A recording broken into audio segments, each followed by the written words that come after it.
हाँ जी, कैसे हो सब। So welcome back to an another video of applied operating system. जिनको नहीं पता, बैक एंड मास्टरी हमने कंप्लीट कर दी है एंड उनका compilation I uploaded in 3 parts. ठीक है, वो आपको प्लेलिस्ट फुल कोर्सेज करके प्लेलिस्ट है वहाँ पे मिल जाएगी with 11 hours 11 hours and 5 hours 3 part 25 hours का कंटेंट है अप्रोक्स, जहाँ पे हमने पूरा एंड टू एंड सब कुछ देखा था, राइट। एंड इसी मंथ या फिर नेक्स्ट मंथ के लाइक मिड में हम ख़त्म कर देंगे ऑपरेटिंग सिस्टम को भी। एंड हम अपनी जर्नी को धीरे धीरे डीप टेक प्रोडक्ट्स की तरफ लेके जा रहे हैं, जैसे आप फॉलो कर ही रहे हो। First we completed back end mastery so that people who want to build it they can start building. Now we are shipping this operating system playlist, जो कि आपका एक फंडामेंटल ब्लॉक बनेगा। देन धीरे धीरे DBMS और लिनक्स पे काम करेंगे, और फिर कुछ मैं आपके लिए मे के अराउंड कुछ लेके आ रहा हूँ जिससे आपको काफ़ी हेल्प होने वाली है। The people who want to build, who want to think deeper, right, who want to build on their own. तो करेंगे उसको भी जल्दी अनाउंस, बट बिफोर दैट आज की वीडियो शुरू करते हैं। ओके, सो पिछले लेक्चर में हमने क्या देखा था, हमने बेसिकली पेज टेबल्स के बारे में देखा था कि कैसे आपको ऑपरेटिंग सिस्टम पेज टेबल्स को यूज़ करता है, राइट। कैसे हार्डवेयर लेवल पे पेज एंट्रीज यूज़ होती हैं, कैसे आपका पेज फॉल्ट जब आता है तो वो कैसे पेज रिप्लेस होते हैं, कैसे एक पेज फ्रेम के साथ मैप होता है when you are using virtual memory. फिर हमने देखा था पेज टेबल्स में इन्वर्टेड पेज टेबल्स इंडीड आपको खुद से पढ़ना था, that was your homework, right. तो आई होप आपने वो पढ़ा होगा। एंड अपार्ट फ्रॉम दैट हमने देखा था कि भाई पेज फॉल्ट जब होता है तो क्या क्या होता है, राइट। ऑपरेटिंग सिस्टम में कैसे इंटरप्ट आता है, कैसे पेज रिप्लेस होता है, ये सब हमने देखा था। एंड फिर हमने कुछ ऐसा देखा था कि TLB भी देखा था, ट्रांसलेशन लुक अहेड बफर, ठीक है, क्योंकि ये एक हार्डवेयर कंपोनेंट है जो कि ऑपरेटिंग सिस्टम यूज़ कर सकता है टू मेक श्योर कि उसको पेज फॉल्ट को हैंडल करने के लिए बहुत ज़्यादा पेज ला के उसको लिखना, और पेज जो एविक्ट करना है, जो पेज उसको वापस डालना है, तो उन सब प्रोसेस में उसको क्या करना पड़ रहा था, उसको वर्चुअल एड्रेस को फिजिकल एड्रेस में कन्वर्ट करना पड़ रहा था। ये सब है ना, कौन सा पेज कहाँ पे है उसको पता नहीं चल रहा था। Then it takes CPU cycle, तो इसलिए TLB एक बफर भी है, हार्डवेयर कंपोनेंट, वो हमने सब देखा था, right. Today will look at page replacement algorithms and interview perspective से सिर्फ इसमें एक ही एल्गोरिदम इंपॉर्टेंट है, which is LRU, least recently used, ठीक है। यही एल्गोरिदम इंपॉर्टेंट है, बट हम बाकी भी देखेंगे बिकॉज आपको पता ही है कि we don't only want to prepare for the interviews, our main vision is to build some deep tech things from India, right. तो उसके लिए कुछ कोर्सेज हैं, कुछ अच्छी चीज़ें हैं जो हम अभी पढ़ रहे हैं, एंड टाइम के साथ हम और भी चीज़ें पढ़ेंगे, एंड फाइनली हम बिल्ड करना शुरू करेंगे because there are some building blocks जो आपको पता होना चाहिए, and then will learn on top of these fundamentals. आएगा टाइम धीरे धीरे, but page replacement algorithm start करते हैं। And I am just again saying कि LRU कैश या फिर LRU page replacement algorithm is only important, other algorithms are just for your info, right. कैसे कैसे ये एल्गोरिदम इवॉल्व हुई, कैसे लोग उसको यूज़ करें, ये सब। तो सबसे पहले यहाँ पे लिखा हुआ है when page fault occurs OS should try to evict that page which is not heavily used. Common sense है कि आपके पास लेट सपोज पेज है, 4 पेज का स्पेस है, ठीक है।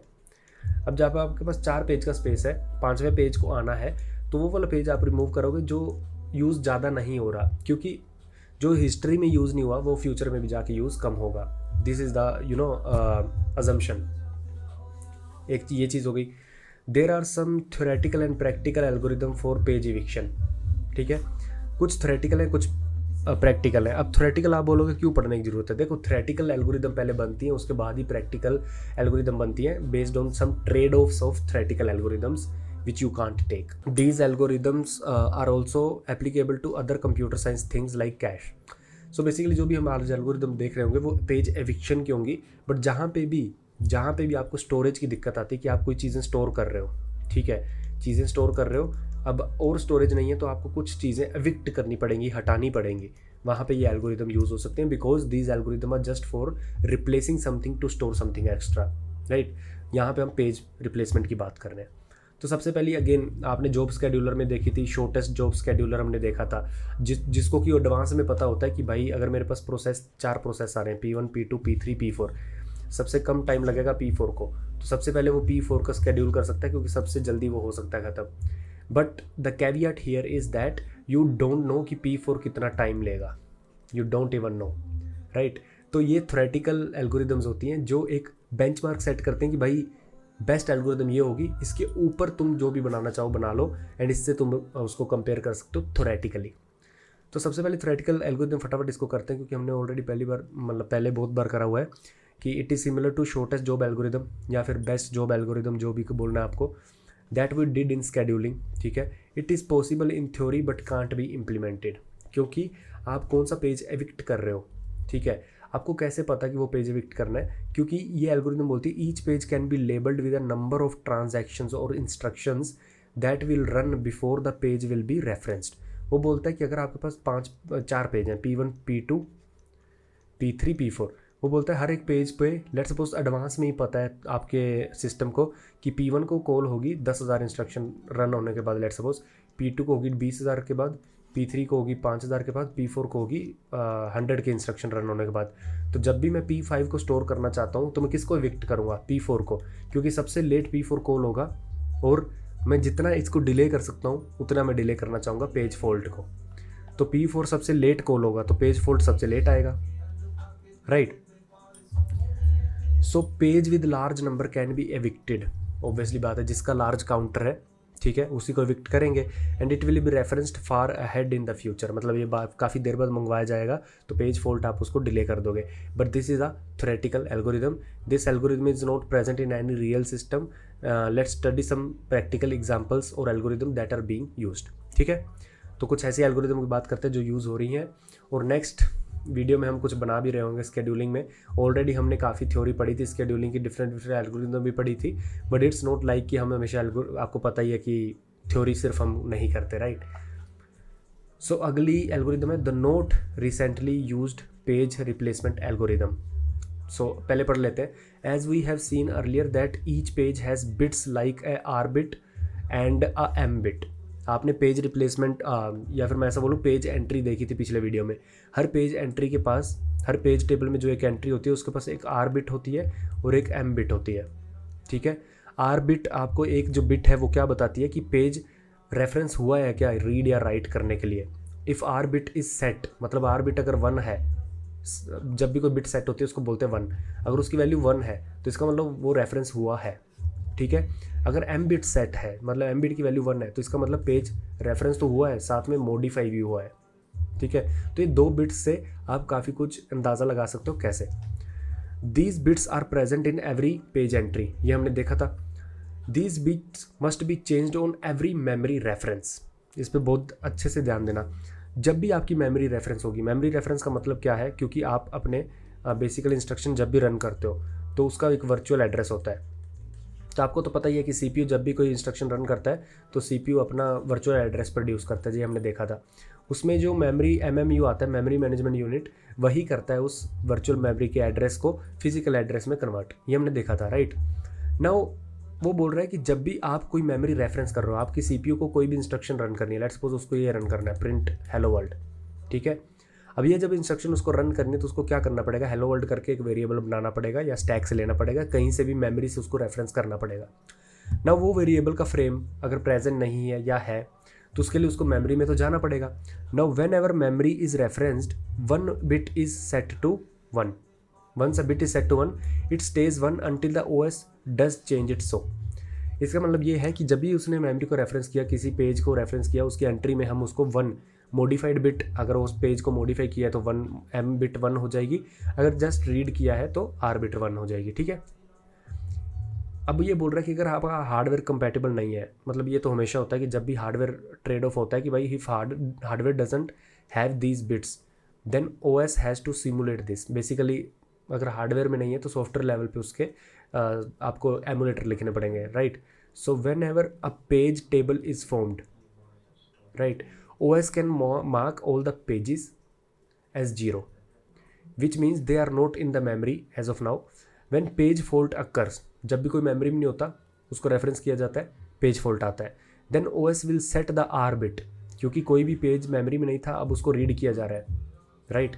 अब उसकी R bit सेट हो जाएगी in its internal page table, क्योंकि हार्डवेयर में है नहीं, OS मैनेज कर रहा है तो अपने पेज टेबल उसको अब R bit 1 कर लेगा and changes the page table entry to point the correct page with read only mode and restart the instruction. Page सब पहले सारी बिट 0 थी, पेज फॉल्ट आया, ऑपरेटिंग सिस्टम में उस पेज को, उसी पेज की बिट सेट की इंस्ट्रक्शन, क्योंकि देखो जैसे इंस्ट्रक्शन चल रही होती है, ये इंस्ट्रक्शन कोई भी थी, इंस्ट्रक्शन एक कोड लाइन भी हो सकती है, जैसे इंस्ट्रक्शन एग्जीक्यूट हो रही थी उस इंस्ट्रक्शन को एक मेमोरी में कोई चीज़ चाहिए थी, वहाँ पे मेमोरी में कोई चीज़ नहीं है। अब ऑपरेटिंग सिस्टम क्या बोलेगा कि भाई इस मेमोरी पे मुझे पेज ये वाला देना है जो रिक्वेस्ट हुआ है। वो देने से पहले क्या करेगा, उसकी आर बिट को 1 सेट कर देगा, ठीक है, अपने पेज टेबल में। तो that is what it is saying. And R bit को 1 करने के बाद क्या करेगा, वो अब मेमोरी के एड्रेस पे उस पेज को रेफ़र कर देगा कि भाई अब इस मेमोरी पे ये वाला पेज तुम एक्सेस कर सकते हो। एंड जो इंस्ट्रक्शन के कारण पेज फॉल्ट आया था, पेज फॉल्ट बेसिकली कब आता है, जब यहाँ पे इंटरप्ट होता है। अब वो क्या करेगा, अब ओएस बोलेगा कि भाई you are good to go, अब वो इंस्ट्रक्शन को रीरन कर देगा। That's how if your hardware is not allowing setting these bits at hardware level, तो आपको ओएस भी इसको सिमुलेट कर सकता है। If the page is subsequently written then another page fault will occur and OS will set the m bit and restart the instruction।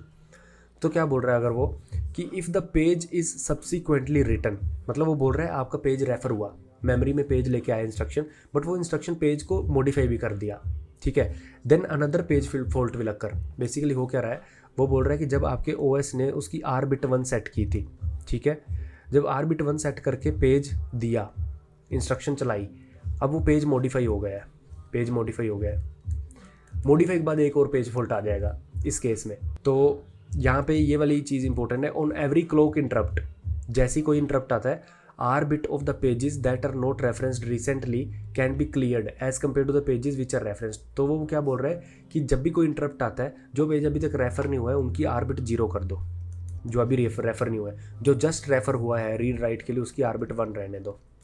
अब आप बोलोगे ऐसा क्यों, हम बिट्स प्लस ये क्यों कर रहे हैं, सेट अनसेट ये कब क्यों कर रहे हैं। देखो ऐसा करने से 4 कैटेगरी प्रोड्यूस होती है। सबसे पहली कैटेगरी है class 0, class 1, class 2, class 3। Class 0 मतलब नोट रेफरेंस नोट मॉडिफाइड, मतलब इसकी आर बिट भी 0 है, एम बिट भी 0 है, ठीक है। एक पेज ऐसा हो सकता है, एक पेज की entry class 1 not referenced, so basically R is 0, modified is 1। Third one is referenced and not modified, R is equal to 1, M is equal to 0। Fourth one is दोनों हुए, रेफर हुआ है और उसके बाद मॉडिफाई भी हो गया, ठीक है। अब इसका मतलब क्या है, इसका मतलब ये है, पहली बात तो क्लास 1 कब हो सकती है, क्लास 1 मतलब रेफर नहीं हुआ है बट मॉडिफाई हो गया, ऐसा कैसे हो सकता है। तो क्या होता है, एट ईच क्लॉक इंटरप्ट, जो भी आपके इंटरवल है क्लॉक इंटरप्ट, उसके बाद जो भी पेज रेफर नहीं हुआ है उसकी बिट आर को क्लियर कर दिया जाता है, ठीक है।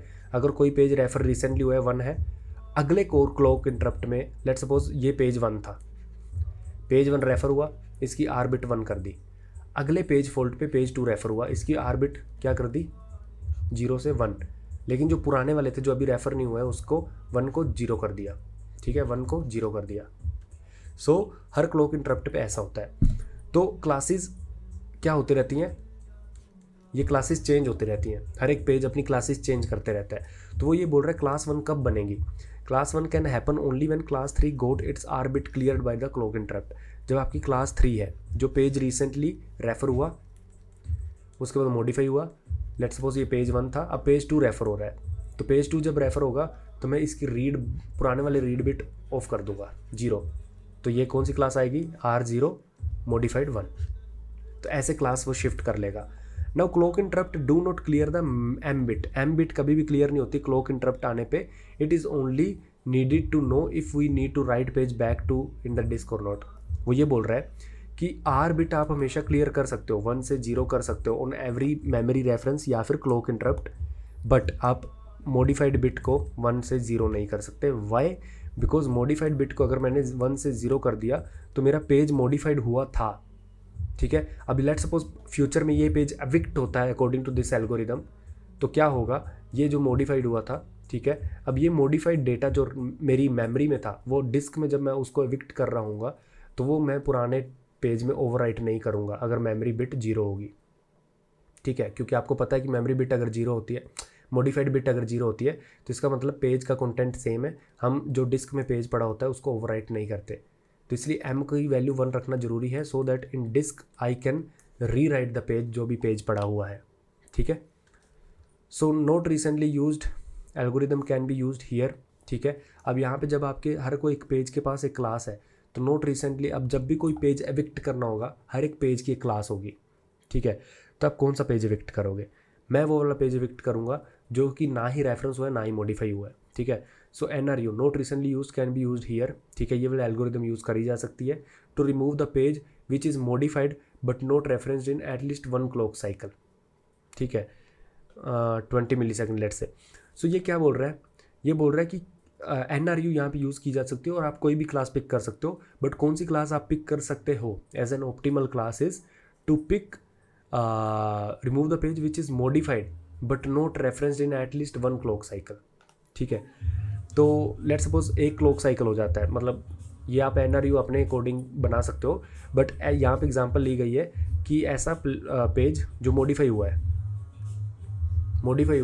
बट रेफरेंस नहीं हुआ 1 क्लॉक साइकिल तक, ठीक है। 1 क्लॉक साइकिल मतलब पहले पेज 1 रेफर हुआ, R=1, मॉडिफाइड =1। अब दूसरे क्लॉक साइकिल में R=1, एक और पेज हुआ, मॉडिफाइड =1 लेट्स हो, तो दूसरे क्लॉक साइकिल में पुराने वाले की बिट्स में 0 कर दूंगा, ठीक है। अब लेट सपोज 2 पेज ही थे मेरे स्टोरेज में आ सकते थे, P3 को आना है, P3 क्या बोलेगा, मैं वो वाले पेज को रिप्लेस करूँगा जो रिसेंटली रेफर नहीं हुआ है, रेफरेंस नहीं हुआ, तो मैं P1 को हटा दूंगा। अब क्योंकि P1 की R बिट तो 0 है, मॉडिफाइड =1 है, तो इसका मतलब P1 मॉडिफाई हुआ है। तो लिनक्स में आपको पता होगा कि एक स्वैप स्पेस होता है, तो मैं अपनी रैम पे स्वैप स्पेस जो कि मेरी हार्ड डिस्क की SSD है, वहाँ पे मैं P1 को मूव करूँगा और P1 की यहाँ पे जो कॉपी पड़ी होगी इसको ओवरराइट करूँगा बिकॉज इट्स मॉडिफाइड बिट =1। अब पेज 1 को दोबारा अगर कोई रेफर करता है तो मैं दोबारा उसको स्वैप मेमोरी से जब रैम में लेके आऊँगा तो I will have the fresh copy जो लास्ट टाइम मेरे प्रोसेस की पेज की थी, ठीक है। So that's how your swapping works with this read and modified bit. And आपका होमवर्क क्या है कि रीड और मॉडिफाइड बिट्स जो होती हैं पेज फॉल्ट या पेज एविक्शन एल्गोरिदम NRU के साथ कौन से सिस्टम में यूज़ होती हैं, और हो सके तो आपको उसका कोड भी देखना इंटरनल। उसके बाद एल्गोरिदम आती है FIFO। अब देखो FIFO में ज़्यादा बताऊंगा नहीं, हर जगह हमने की है, स्केड्यूलिंग में ले लो और हर जगह FIFO आती है, right, first in first out. तो सबसे बेकार एल्गोरिदम होती है, आपको पता ही है। फेयरली सिंपल, बहुत ही कम कॉम्प्लेक्स, मतलब ओवरहेड होता है इसमें, बहुत ही कम कॉम्प्लेक्स होती है। और इसमें होता क्या, बेसिकली जैसे जैसे पेज आते जाते आप उसको शिफ्ट करते जाते हो, ठीक है। सबसे पहले 1 पेज आया, वो उसको हेड पे रखा, सेकंड आया उसको टेल पे रखा, थर्ड आया उसको टेल पे रखा, फोर्थ आया उसको टेल पे रखा, ठीक है। अब फिफ्थ आएगा, ठीक है, फिफ्थ आएगा तो कौन सा मुझे रिमूव करना चाहिए? सबसे ज़्यादा जो ओल्ड वाला पेज है, ठीक है।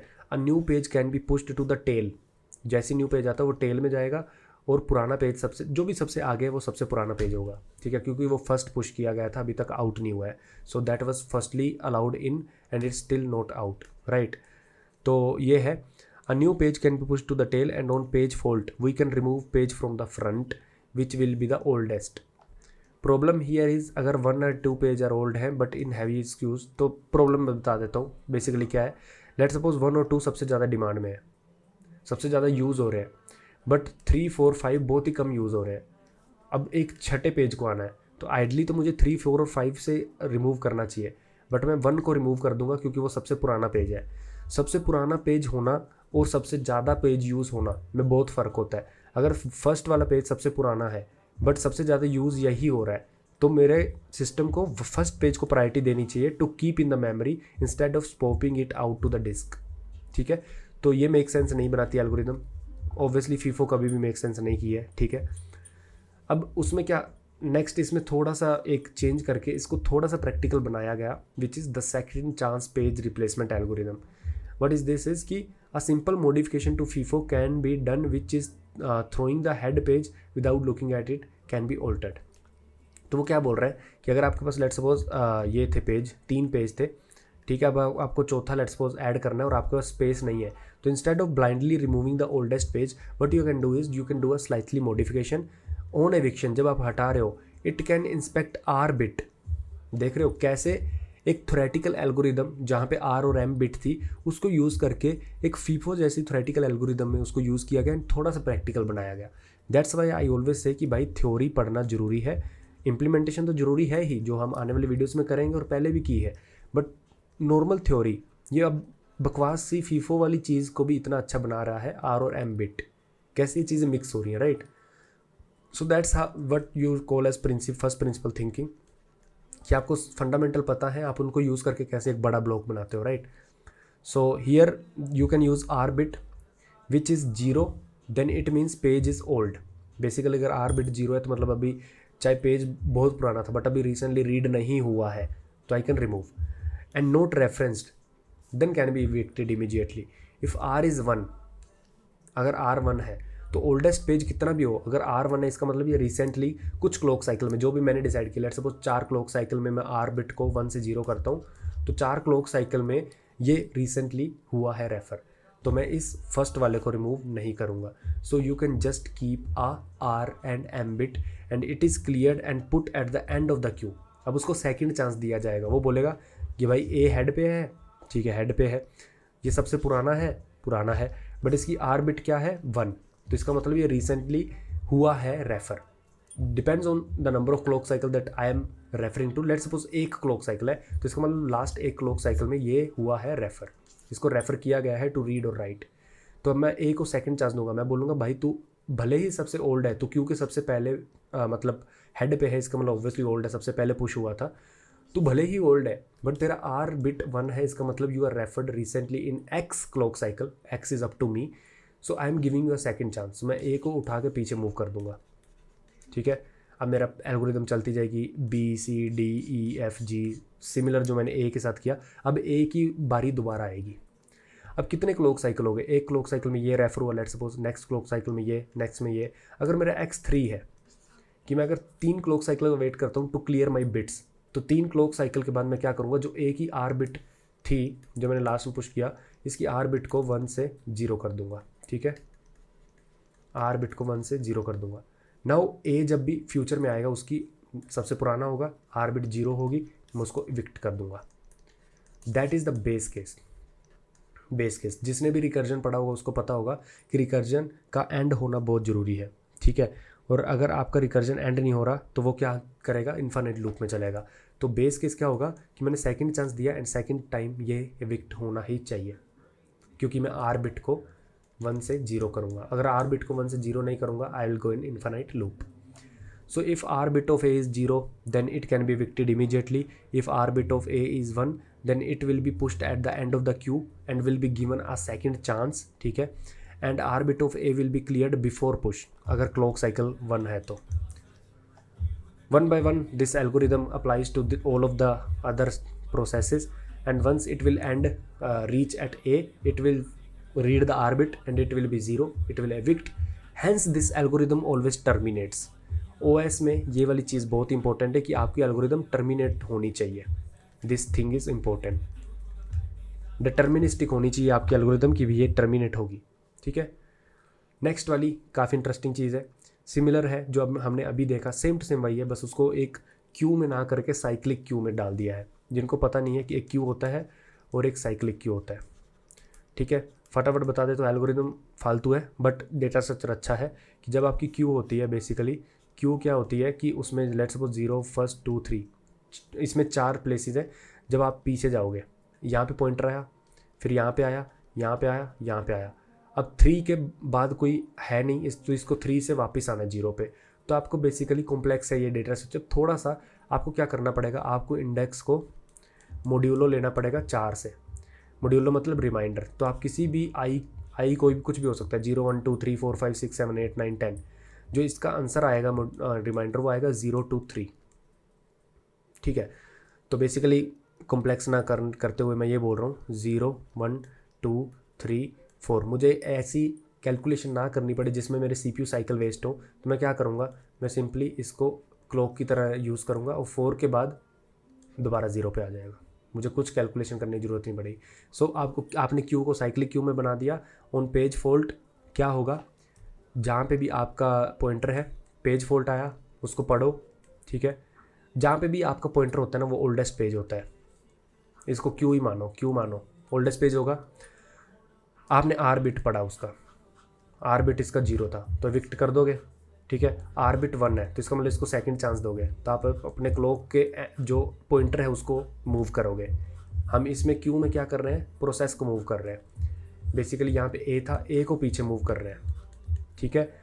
This will take extra CPU cycle, क्यों, क्योंकि आपको सबको इधर मूव करना पड़ेगा, लिंक लिस्ट है, कंटीन्यूअस मेमोरी नहीं होती, हर लोग अलग अलग मेमोरी पे पड़े होते हैं, तो मेरे को बी को एक नई मेमोरी देनी पड़ेगी, सी डी ई एफ जी सबको नई मेमोरी देनी पड़ेगी, ए को इस मेमोरी से एविक्ट करना पड़ेगा यहाँ पे, तो बहुत सारे CPU साइकिल वेस्ट होंगे, ठीक है। तो इसलिए थोड़ा सा ऑप्टिमाइज़ किया गया ये, बाकी सब सेम है। तो पेज फॉल्ट आएगा, देखोगे पेज एविक्ट कर सकते हैं या नहीं, कर सकते हो तो बढ़िया, करके आगे बढ़ो, नहीं कर सकते तो क्या करो, उसकी बिट क्लियर करो। If your clock cycle is 1, कि एक क्लॉक साइकिल हो गया है, उसकी आर बिट 1 से 0 कर दो, आगे बढ़ो। इसको सेकंड चांस दे दिया गया। अब दोबारा मैं जब इस पे आऊँगा तो उसकी आर बिट 1 से 0 हो जाएगी, क्योंकि एक ही क्लॉक साइकिल है। जैसे ही मैं सी पे जाऊँगा ना, उसकी जो आर बिट थी 0 हो जाएगी। तो अगली बार मैं दोबारा जब बी पे आऊँगा तो इसकी आर बिट 0 होगी, ओल्डेस्ट होगा, remove. That's why your algorithm will terminate. So ये था, आगे चलते हैं, ये सबसे इंपॉर्टेंट है, ठीक है। और आपको होमवर्क में मैं दूंगा LRU, least recently used page replacement algorithm, जो एक्चुअल में प्रैक्टिकल है बट उतनी भी नहीं है। देखेंगे क्यों है प्रैक्टिकल नहीं है, ये लोग बताते नहीं, बट मैं आपको बताऊंगा। So this algorithm is based on the observation that the page which is heavy in use will probably be used in again in future. जो पेज सबसे ज़्यादा यूज़ किया गया है वो दोबारा यूज़ होगा, it's evident. And page which is unused from a long time will not be used again, ठीक है, अजम्पशन है। हैंस जब भी पेज फॉल्ट आएगा तो मैं कौन सी रिमूव करूँगा, पेज वो वाला जो बहुत देर से यूज़ नहीं हुआ है। But LRU is not cheap. Operating system level पे जैसे हम आगे बढ़ेंगे DBMS और कुछ लाएंगे, है ना, LRU चीप नहीं है। देखो LRU is not cheap, this algorithm required to maintain a link list. मैंने जो पहले आपको बताया था ना, link list to track the pages life cycle where we have to maintain the least recently used page in the rear end most recently page in the front. तो वो ये बोल रहा है कि लीस्ट रिसेंटली एल्गोरिदम को अगर आप लिंक लिस्ट इंप्लीमेंट करते हो और इसमें आप अपना मेथड ये रखते हो कि सबसे पहले नंबर पे जो पेज है जो वो सबसे ज़्यादा यूज़ हुआ है, ठीक है, और रियर, ये रियर हो गया सबसे पीछे, और फ्रंट वाला फ्रंट हो गया, ठीक है। तो ये बोल रहा है कि LRU is not cheap, this algorithm required to maintain a link list to track the pages life cycle, we have to maintain the least recently use page in the rear. सबसे पहले लीस्ट रिसेंटली यूज, ये one of the implementation है, कुछ और भी कर सकते हो, पीछे लीस्ट रिसेंटली को रख सकते हो, आगे जो भी आपको करना है। तो वो बोल रहा है ये सबसे क्या है, रियर पे लीस्ट रिसेंटली यूज, मतलब जो सबसे कम यूज़ हुआ है, और सब जो मोस्ट रिसेंटली यूज है वो लास्ट पे है, ठीक है। फ्रंट, सॉरी फ्रंट रियर मेरे को वो कर रहा है कंफ्यूज। रियर बेसिकली मतलब बैक, और फ्रंट मतलब ये आपका हेड यहाँ पे है। तो हेड जो है वो बोल रहा है कि आप जो फ्रंट पे रख रहे हो वहाँ पे मोस्ट रिसेंटली यूज्ड पेज होगा, ठीक है, और जो सबसे बैक पे होगा वो लीस्ट रिसेंटली यूज्ड पेज होगा, जो सबसे कम पेज यूज़ हुआ है। The problem is with every memory reference, जब भी कोई मेमोरी रेफरेंस हुआ, लेट सपोज पेज फॉल्ट आ गया, आपको एक पेज रिमूव करना है, तो लिंक लिस्ट में क्या होता है आपको यहाँ पे नहीं पता चल रहा, बट एक्चुअल मेमोरी में क्या होता है, मेमोरी में ये होता है कि भाई आपका ए किसी एक मेमोरी पे स्टोर है, लेट सपोज, ठीक है, ये किसी मेमोरी पे स्टोर है, ये किसी मेमोरी पे स्टोर है। अब क्या होगा, आपको सी को हटाना है, ठीक है, तो सी को अगर आप ऐसे हटा दो फाइन, बट मेरे को अगर ए को हटाना है, ए को मैंने हटाया, ठीक है, ये जो यहाँ पे मेमोरी फ्री होगी, तो मेरे को या तो सबको ऐसे मेमोरी बनानी पड़ेगी, ठीक है, बी को मुझे ए पे मूव करना पड़ेगा, ठीक है, और सी को मुझे बी पे मूव करना पड़ेगा, तब जाके सी पे एक होल क्रिएट होगा, यहाँ पे आ जाएगा D. So the problem is every memory reference we have to modify the list, removing, deleting a page, adding a new page, moving to the front is an expensive operation, but there are ways to implement LRU with a special hardware. दो वे हैं special hardware के साथ implement कर सकते हो। तो basically क्या कर सकते हो, एक 64 बिट काउंटर हार्डवेयर का कंपोनेंट लगा सकते हो। वो क्या करेगा, हर एक पेज का एक counter 64 bit, so basically 64 bit, अगर मैं साइंड इंटीजर की बात करूँ तो 2^63-1 इतना बड़ा नंबर वो कर लेगा, राइट।